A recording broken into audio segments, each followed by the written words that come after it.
mukulaba nti tusse kimu tukwatire wamu tulabe nga bwe tukozinga change abantu gye baagala. Tuli mu bibiina byaffe ebyenjawulo ate abantu kye twagala bamanye nti it is a coalition of the willing. Osalamu n'ogamba nange kangende ku ludda olwagala enkyukakyuka. Abaganya oluyingiramu kitegeeza bo we bali comfortable ne current regime. I get your point. Kati fwe tugambye nti buli omu si lwa kubanga oli mu kibiina kya byabufuzi kubanga waliwo n'abo mu ggwanga lyaffe batali mu bibiina by'obufuzi naye nga bagala enkyukakyuka mu ggwanga. Kati bo nabo tubaaniriza ng'abantu bajje twegatte tusse kimu. Yensonga lwaki lwe twatongoza ekintu kino ne tugamba ebibiina ebyenjawulo buli bamu bajja kubanga bali mu bibiina byabwe nga bakola programs zaabwe ng'ebibiina naye ate era bwe kiba kyetagisa waliwo activities endala ze tugenda kukola as a group. Waliwo communications ze tugenda kubanga tutuukako as a group. Waliwo ebirala wonaalaba buli kibiina nga kiri ku byakyo bano nga bakola byabwe ne bali nga bakola byabwe naye at some point nga tujja wamu ne tukubaganya ebirowoozo Uganda tulowooza tukole tutya. Saawa zino kye tuliko nga United Forces of Change kwe kulaga bana Uganda nti ffe ng'abakulembeze tebatunenya tugenda kukwatira wamu okulaba ntusindika ekintu naye tubasaba nti nabo basituke.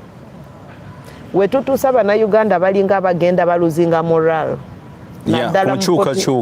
naye naddala mu politics balinga abaweddemu essuubi balowooza nti enkyukakyuka tebikyasoboka. Bwe balaba Museveni atandise kulonda ababe bali ku bukiiko obutongoza obululu ne bamanya nti kati eyo done deal naye twagala obbakakasa nti kisoboka. Byabakama ne komiti ye bayinza kukola buli kisoboka ne balowooza nti bayinza kubba akalulu naye bwe muba mukakubye tebajja kaba. Nzijjukira lwe nali mu Kasese mu by election yange government was up in arms bali baagala kubba buli kintu naye abantu be Kasese ne basituka ne bagamba in fact lwali lutabalo lwa Kasese yokka bannayuganda bonna bavaayo. Nalaba abantu nga bavudde eggulu, abantu baava Lukunjiri, abantu baava Ntungamu, abalala baava Buganda, abalala ne bava mu East be bali ba agents wali ku polling stations. Fena ne tukwatira wamu kulaba nti tewali muntu aba akalulu kaffe. Nzijjukira lwe twagenda ne Lukunjiri mu by election ya Honorable Muzanira. Bali baagala okubba akalulu ate nga tuli ne Mutale Center. Kusaawa omusanvu gw'ekiro. Eno baabala bagenda kubbirayo. Eno baabala eri nga bagenda kukola ki?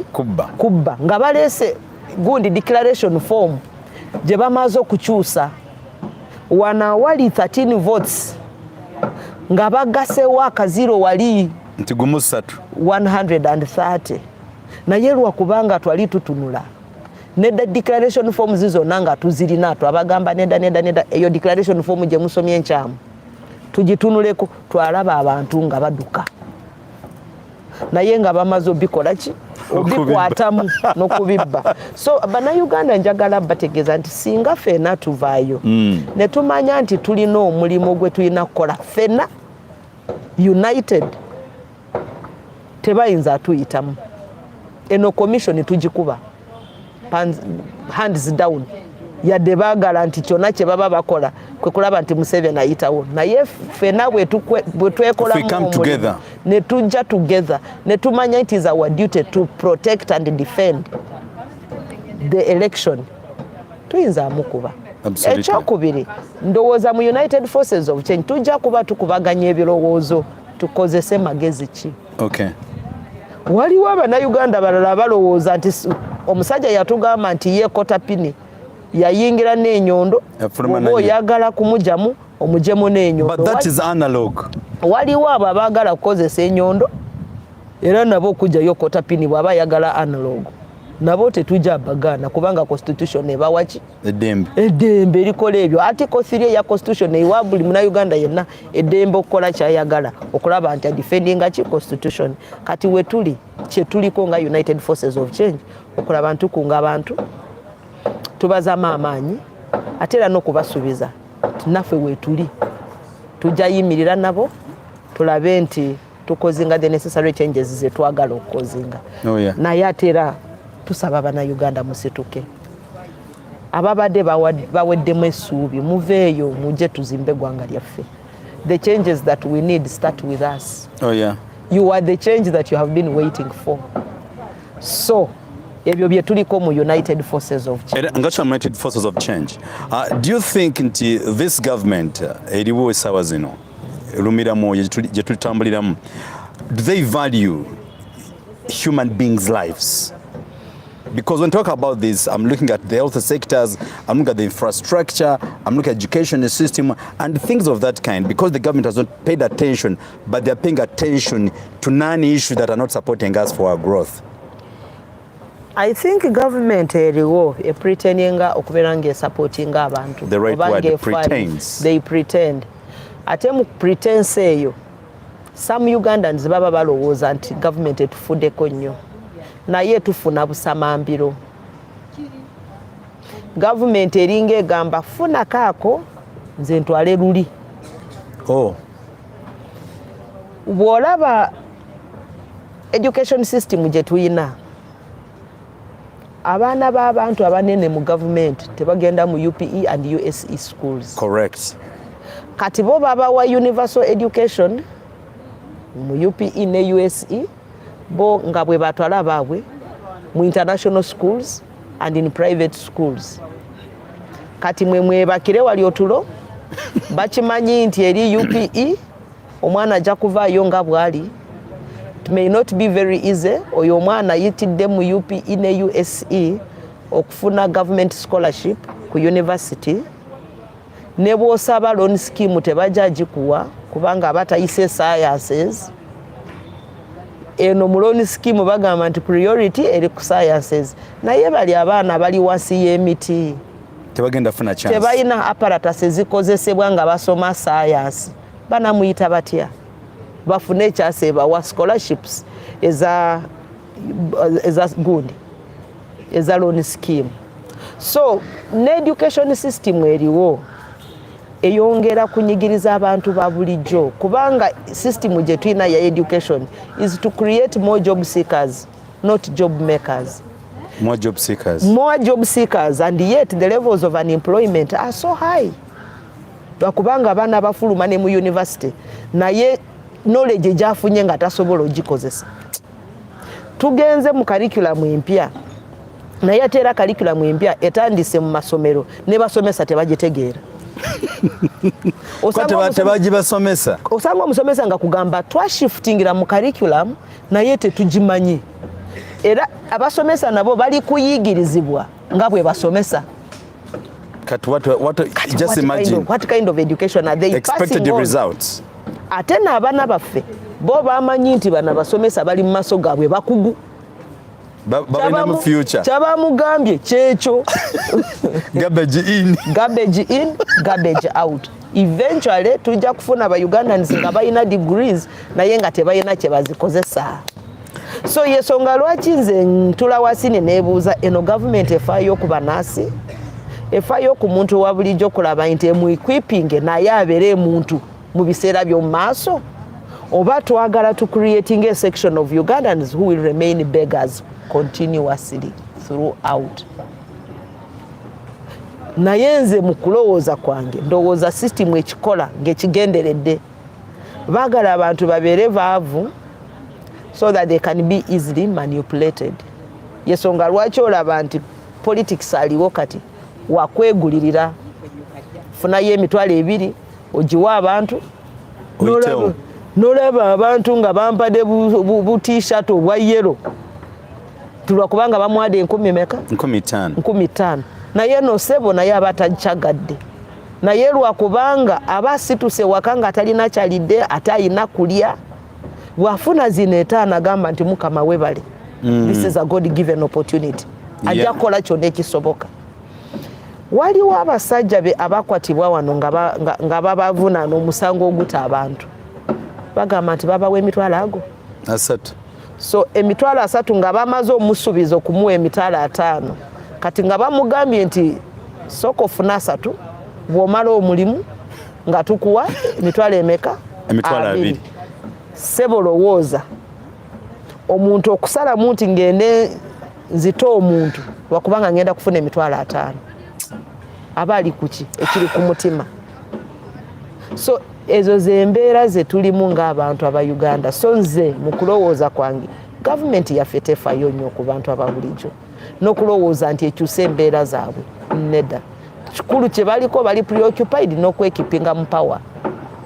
How do we continue staying longer in power? Ebyo bye biviramu okutufola abaavu. So that temufune amaanyi aga questioning ebintu bwe baba bakusuliddeyo ka UPE n'ogamba mukama gavumenti enkoledde ekyamazima oba enkoledde ekyamagero. So byebyo ndowooza bye tuliko sikiwa nti really abantu ba Uganda ebaagaliza emirembe ate ebaagaliza ebintu birungi. Kati oba lusingana nebuuza neŋŋamba oba batufuga si bana Uganda. You can't be my father, you can't be my dad. Nigga, mami njagala kyakulya badde njagala kyakulya. Ekyo nakyo kyandiba. No buuza mama tasobola kuba mwana mugaati namugamba genda olye ejjinja. Which kind of a parent is that? Oluusi ogamba mama si yamuzaala. So that's why I'm sitting my brain asking myself. Kirabika abatufuga wano bandiba nga si baawano. Ekyo nakyo twandikinoonyerezaako naye still ndowooza waliwo abantu abatali bannayuganda naye batufaako okusinga bannayuganda betuyina. Osanga omuntu awaddeyo sente ze n'agamba kaŋŋende enyamba abalwadde musujja naye bwe zituuka ku bantu ate nga bannayuganda osanga abatali balwadde balidde sente balinga omuntu ajja kanula ku mulwadde nagyesimbamu ate ye nga si mulwadde.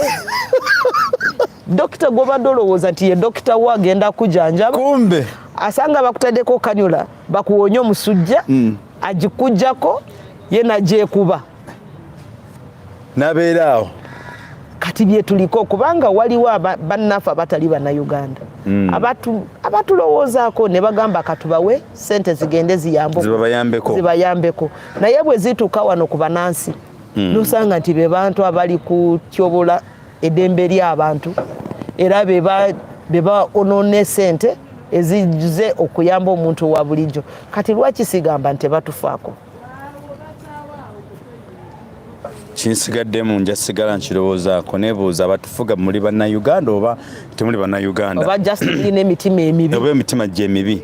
Bwe tugamba basabire n'abasumba bafuuse ekizibu byonna bizibu munange oba tugende ne Masabo tetukyagendayo kati oba tuddewa yeeyo twavayo dda kubanga Amasabo tegayina kye gakola naye mukama ono Uganda tali amandaazi aliaki mukama sala zokka kubanga yatugamba mu bigambo bye ask and you will receive. That is John 7. Yes. Seek and you shall find. Yeah. Knock and the door shall be opened.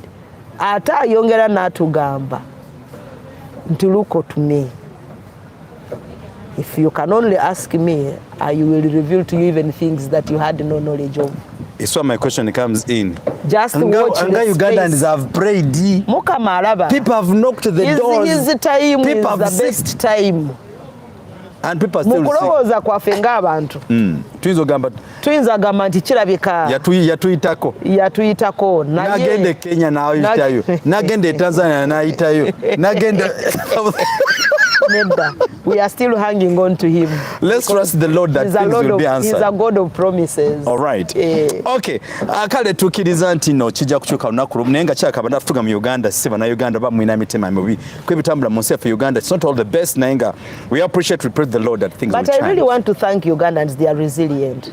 Amidst all those challenges, they can still manage to survive. Ne balemerako ne bagamba tetujja kugwa mu ssuubi. Osanga abakyala nga bagezako bamba okuyiiya. Osanga bavubuka baffe nabo nga ba making sure nti ends. Ne Uganda ne bakozi nnyo. Naye ebikozesebwa bye batalaba. Olunaku tulifuna omukulembeze ategera ensonga z'abantu. Uganda ejja kuba Bulaaya. era bakigamba nti Uganda esinga Bulaaya yensonga lwaki bajja wano olowooza bajja wano siirwa kubanga ne batudde wano beddambala bano beetala lwaki tebajja newaffe netugende Uganda ene lacking just leadership, and you know everything lies within leadership. It begins and ends with leadership. Absolutely. But the leadership of omanyi nti ebyo byonna biwedde. So the moment Ugandans realize that everything depends on leadership, it begins and ends with leadership, bwe banavira mutulo ne basituka ne banoonya omukulembeze gwe bamanyi nti ajja bafaako ajja balabirira. Maybe nabo bajja tugamba nti oluusi bakola ensobi ba leaders tumala gajja ne tubasiba kiwaani ne tubalimba nti ffe tunabeera ba leaders ab'enjawulo bano nga bwe bajja ne batugamba it is not going to be just a mere change of guards but a fundamental change. Tukyalinze fundamental change now almost coming to 40 years. By the way, abatula munatusonyiwa just shortly. Yesterday I was with my friend Ngamubuuza batugamba nti nti yatugamba nti tokkirizibwa kumpita Museveni teeka kaka ssebo Museveni kati ndi ku ssebo Museveni. So Museveni batugamba nti yafusavinga ku government y'Obote. Yes. Yayina emyaka emeka? N'asavingako ku Yamini yayina emyaka emeka? Wano wetutegeeredde simenti no kati atukala kati so far it is almost what? 40. Kakati I believe that he served the two Bisanjas. Dr. Kankubulire Museveni yakwata obukulembeze obwa president nali mu primary 6 P6 kati nange njagala mukalakata kumujja ku bwa president okikwatemu kubanga we bituuse ndowooza bitabuse bitu yakwekwatiramu yakufana kuwona myaka nali mu P6 raba omwana yali mu P6 wentuuse nzadde abaana n'abaana batandise okuzaala abaana abalala nabo banaatandika okufuga naye tuswaleko neshabika ebyaddala. So really ebyaddala bannayuganda tutandika obirowoozaako tubirowoozeeko tubiwa obudde tulema kulooza ku biduula yo nalooza ku kibala kigenda kubiraba leero mulowoozeeko kwena enkyukakyuka tusaze magezi byebyo bye tuliko mu United Forces of Change. That's very right. Tulowooza nti maybe bwe tukwatira wamu tujja kukozesa styles ez'enjawulo okulaba nti tukunga bannayuganda era nabo bategere tukyalina omulimu omunene ogw'okukola tununule eggwanga lyaffe nga bwensemateeka atugamba. Uganda esinga Bulaaya ndowooza mubalaba tuyimiddeko emabega awo era bajja kunoonya ki ekiri mu Africa. Kale tuyanze tugere ku pointi yaffe endala nti agataliiko nfuufu omukulembeze Robert Sentamu Kyagulanyi gwe bagadde mu nnyumba aleme kutambula ku street nti namumweri nti ajja kulabisa gavumenti afubutuse mu nnyumba kati bamuddusa ali ku piki bweyakkirira bwati naye yabayisekowa wamma ensonga lwaki buli lunaku abarebo bayitawo ne nange nakkiriza kubanga wali ku luguudo oli ku geeti mugaddewo ku geeti mugadde buli wantu we muli naye munnange Uganda yaffe zaabu era Uganda zaabu naye ate nesa kinewunyisa ono omukulu Dr. Kiriza Abyogedde yesterday bamuzinzeeko ewaka zibadde ziwera ssaawa emu nga amaze okusimba ebitooke. Bannayugandans they squeeze us on the wall. Yeah. We develop a thick skin era n'amagezi gagaziwa. So you can't think you will keep human beings like animals for a long time. Never. They can't fool us forever. They can't fool us for, yes, they can fool us for a given time, but not all the time. So really, ebyo byabwe. Nzijukira even in 2001, immediately after elections, Dr. Besigye bamusibira mu nnyumba Eluzira. Bamutaddeko abasirikali bangi. Yabayitako n'agenda. Bagenda kuwuliriza omusajja nga ali mu South Africa. Kababadde bamukumye. So Uganda ndowooza we tutuuse. They just need leaders like that. Rabadaba style. All right. So what do you think about this peaceful demonstration that it's ongoing? The demonstration is ongoing. Some of us came up with that idea after realizing that, yes, our government was talking about negotiating using the NAM and the G77 plus China to negotiate the loan relief or the debt relief. Because Kyogereko ne bagamba, we are trying to see whether we can use these summits and organizations to see whether we can collectively discuss debt relief. So ne tubagamba, yes, I think the visitors also need to know that when we talk about ebbula lya ssente tulina ebizibu. Yeah. Omanyi babawadde route etalaga nti tulina ebinnya mu nguudo. One of the reasons is that we have acquired loans that we are working on the roads. Abatuwa ssente zaabwe naddala aba China bakimanyi nti tulina enguudo ennungi. We have been going to World Bank to look for roads. I mean to look for money to fix the roads. Naye abagenyi babayisiza ku nguudo ennungi express bali ku northern bypass bataddeyo amataala so that these people can know that their money did a good job. But they also needed to know that as that happens, we have bad roads in the city center and also outside Kampala.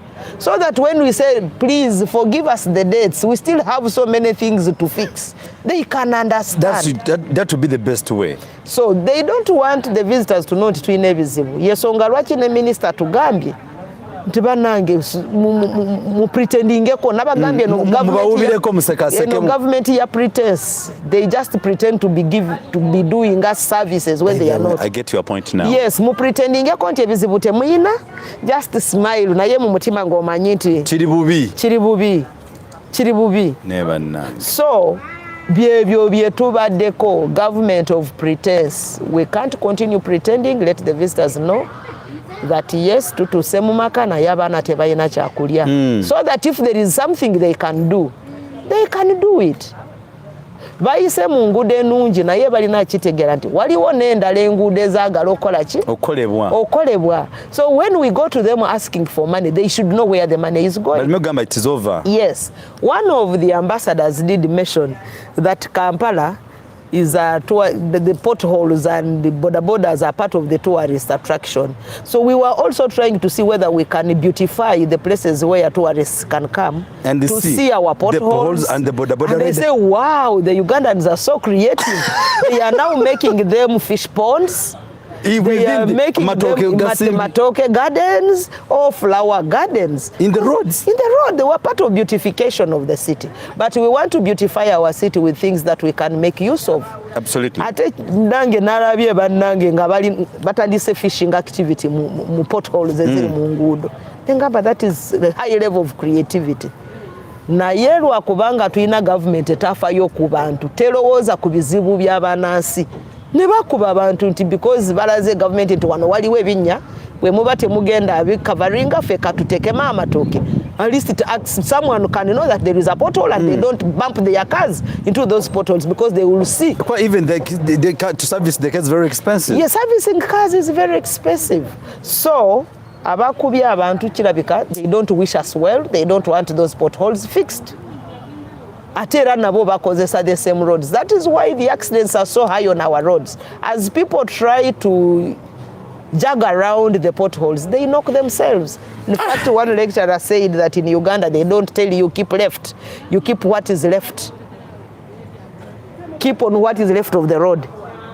But not necessarily that you have to keep left, because you may want to keep left and there is a huge ditch. How do you go into the ditch because you have to keep the right now? Keep what is left. Which is left for you? Of the road. Yes.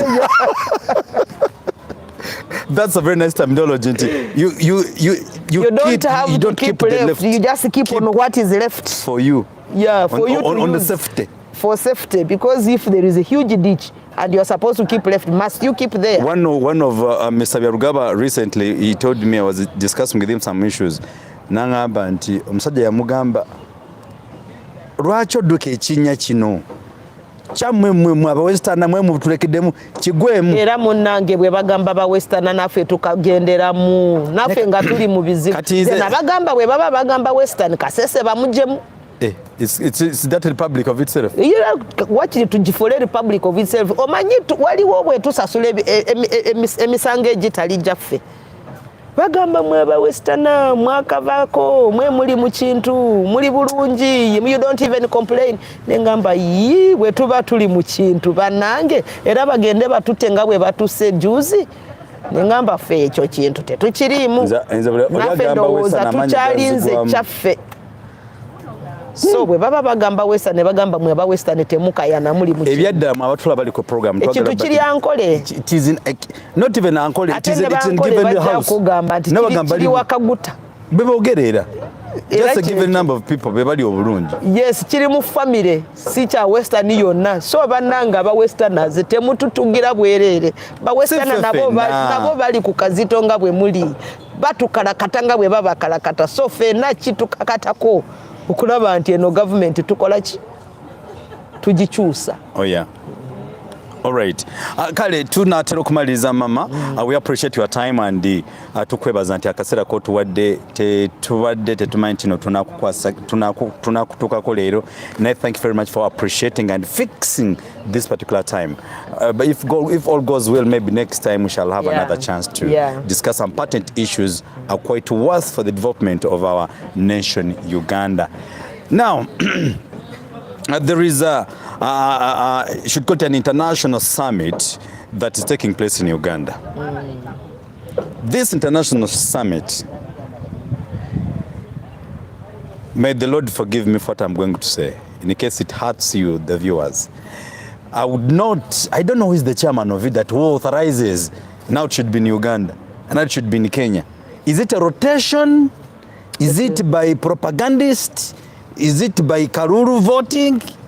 I wonder the group of people who voted and won the election by saying NAM should be in Uganda apparently. I don't even understand. Well, is it because already someone told me that Uganda's technology is very high. Before you vote, you know the winner. I'm telling you, before you go into elections, you know who's going to win. So our technology is better than America, it's better than Germany. No, I think these are groups that were formed when the socialist movement was still high and the capitalist movement was equally high.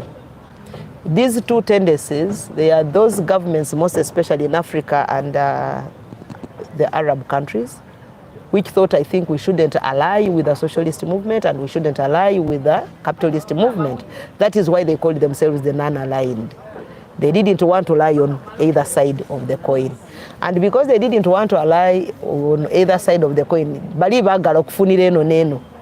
Bakapitalists we baba balesa ke balese ne bagamba fe tuli wano we are just keeping here. They are like independent candidate. Abafuna eno afuna neri bwaba kaseera bwe katuuka kati onjogerera mu lulimi olwa parliament omuntu obwabeera independent ngali mu parliament waliwo akaseera wayagalira na supporting government akugamba ni independent at this moment that is where my passion is sawe endala ajja kusupporting opposition nakugamba kuluna am independent my mind is with the opposition so abata ina wagwa aganaga kati byebino byetulimu naye currently things byachuka tetuchayina these socialist movements eziri so strong ne capitalist movements eziri so strong so nze naligambye nti non-aligned movement yaluzinga ki the core reason why it started so kati bali awo kibiina just it is an association of I would say dictators. That I'm thinking because an association of dictators bagenda nga bawa bannaabwe just a part. Lwaki nagamba it's for dictators. NAM is for dictators. Why? China mwali. Russia naye no kankubulire ne gundi yaliko chairman wa NAM. Mugabe. Eya dictator. Ne Mugabe yaliko chairman wa NAM. So kati Museveni okubeera chairman wa NAM ali mu category eyo yeba Mugabe. No wonder. So jukire nanga yatugamba when we find somebody talking about NAM we shall take you as a terrorist. Ate NAM lwaki tetujogerako nabo nga bajogerako buli lunaku bagenze ku radio buli luchanga bogera ku advertising nam nafu tufunye interest in it nafu tufunye interest we are talking about bogera ku nam naye kisinga nnyo ku nati namuganyi naye tugamba namu oba namuganza namubiru namuganye nabwe tuyinza kigamba namuganye so tebatukanga tebakiriza naye bino byonna twabyogedde mu kusooka nti the government pretends to be good, well intentioned, but all signs are clear nti bye bakola si by'abantu ba bulijjo kubanga namwo ono oba namuganza oba yoyo mwenyini namakula bali bakimanyi nti egenda kubeera mu Uganda wasoose n'obuuza ani asalawo they may choose and say it is going now it is rotational, it is going to East Africa ne banoonya country in East Africa that will host. That is how we have hosted. Tujja kubeera ne leadership eno for 3 years because that is when the next one will take place. So Uganda yategera dda tugenda kuhostinga namu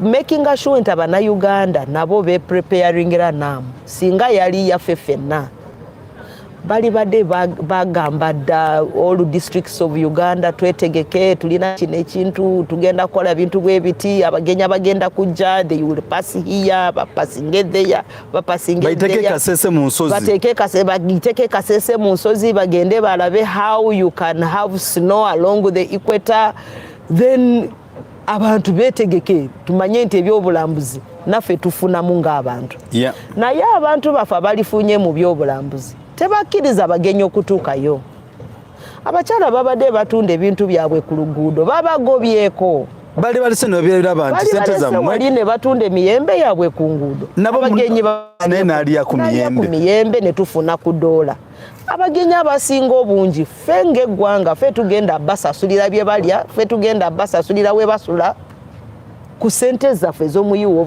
ow'omusolo wa Uganda kati faawo tuba tufunidde wabwe tuba tugenza okusasulira n'abagenyi ba heads of state ba presidents abalina esente babatwalanga ababbi babatwalanga ababbi tebakkiriza tubahubireko ne Kasimayiro ke bagambye tubawe tetuyina nga bwe tukaba so police makers bano nga babi ebizibu bye tulina kwe kulaba nti ne bagenyi tubalaze nti wano kiri bubi toyinza kuyimirira ku luguudo osanga basirikali bangi mbadde neebuuza naye nga tulinga abatyobola n'eddembe lyabwe kubanga we bali sirabawo kabuyonjo beeyambira wa abo abasirikale abo bayinza tulabye vanizi nga ziyitamu nga zibaletera mmere naye no mmere gye mubawa beeyambira wa korona yanditandikako after namu sirabyeyo mobile toilets nti wabula bayinza kugenda mobile toilets ne beeyamba bano abantu bayinza kuba kati nga bali mu kweyambira mu nnimiro z'abantu kolera tuyinza amufuna nga tuvudde mu naamu naye ate era kolera ng'avaawa mu government leaders abapoliisi ne bamagye kyempulidde nti kati ekiri mu nnyonnyo SFC yokka yetekinze over ne ba civil servants tebalabwako maybe okulaga ba presidents bane nti wano it is an republic military government si government ya bulijjo ne ba drivers abatali bamagye babayiwadde uniforms ez'amagye sebo. You are in a military regime, it's not a republic where Ugandans have a say. So ebyo byonna bitulaga nti kino ekintu tekibadde designed for us the citizens.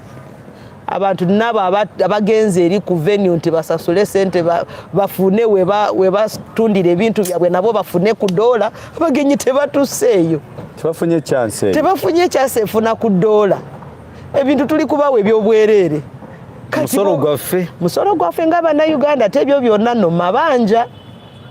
So really namu twebaza abagenyi abatuse bale tukyalirako kubanga era nakyo kiba kirungi okufuna abagenyi naye bw'ofuna abagenyi buli kintu nga bagala kya bwereere nakyo kiba kintu kya buswavu ate nga tuwulidde nti bano abantu batuletedde ku ssente naye ate nawuddeko nga bagamba nti tubadde tusubira aba heads of state 12 mbu agataliiko nfufu anti amawanga gali 120 plus bakatuka ko bameka nti mbali 20 kati ngago musomesa ekyo kikwalo oteyo si 20% nati zinya namuganye namuganye yaganye okwata yo ye namuganye eyo si less than 20%. Lwaki tebakiyuwa wenkuza susanga ekisembera ku ekyo kyenyini olowooza singa namwe badde namulungi kati efuse namubi namubiru oba namubi opposition leaders are not part of NAM. Why is it so? Anti you know ekintu waliwo ebintu byetulaba mu government yaffe ebitali birungi ate buli lucha tugenda tubyogerako. They are functions that are supposed to be national or state functions. Yes. Where all of us are supposed to be participating. Naye ne bazisosola ne ziba functions ez'ekibiina. NAM yali bade nungi singa all of us were brought on board. Ne bamanya nti oluwabula government nalo lujja kutegeera babeere into organization nabo babawemu level gye bakola ki gye baplaying naye babagobayo. Ekyokubiri, Banansi have not been prepared sufficiently. Nawulidde abakyala nga bagamba mu meetings zaabwe ze bagenzeemu bayina a few people ababadde boogera ate ng'olaba nti after those speeches there are no questions. Ababubuka nabo babayise ne bagamba mujje mwogere ebifa ku babubuka. A few are the ones speaking, are olina speaking from a script. So we are still finding stabilization. Twagala tutegeere kiki omuntu wa bulijjo kyanafuna munaamu tulyoke tugambe nti kibadde kyaffe. Waliwo abantu abagenze mu bbanga ne bajjayo loans nti era nabo bategeke betereze namu bwana tuka nga buli kimu kiri kiriya nabo bafune bye batundako era bafune ku sente. Tewali bye batunze naye ate era bbanga zigenda babanja. So ebyo byonna bwogezagezamu omuntu ng'oyo anakugamba nti namu omulala bw'atuuka agenda kwetegeka because our government did not prepare the people well. Tebabagamba mutegeke ebiriwa muleke ebiriwa bagenyi baffe bye tugenda kuleeta ndowooza bino bye tugenda bawa namwe mutegeke bino kubanga the state is not going to give it. That is what other states do. Preparing abantu babwe ne bagamba as a government we are going to give this to the guests kati namwe abantu babulijjo mufune bino na biri.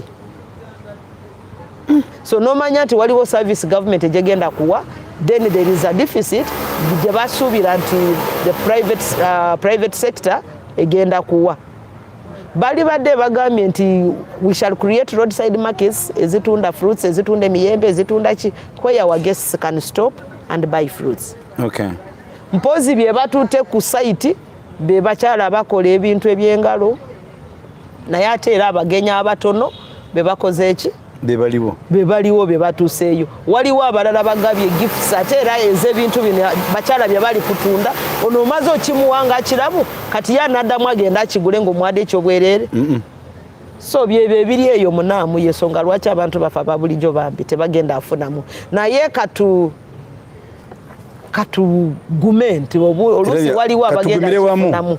Kyemanyi corruption gye tulina mu ggwanga yaffe corruption gye tulina waliwo abo bo abafunyemu tugenda kulaba zikalina nga ziva wansi abantu nga bazimba kubanga ne mu corona abantu bazimba makalina ssebo.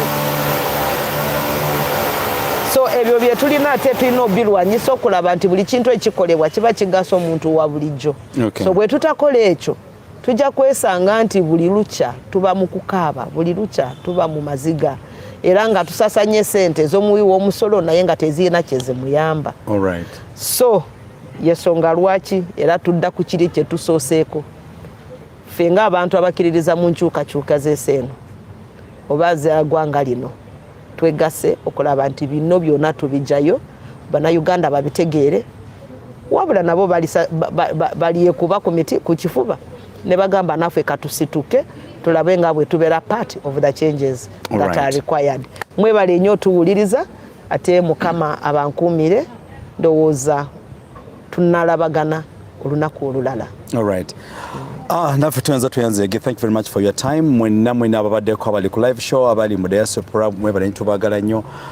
Abali mu Namukasa, Namubiru, Namuganye, Namuganza mwenna twabatu naye obusuzo kyange kigenda sigala nga ngenda nesenga kyakisoboka Katonda nanzikirizaamu ne muwawabira. Lwaki tuli mu gavumenti? Lwaki nze banza mu gavumenti y'omusajja ono? Buli kibi kiri mu Uganda. Ate era munnange Katonda yatuyamba natuweesinga nungi.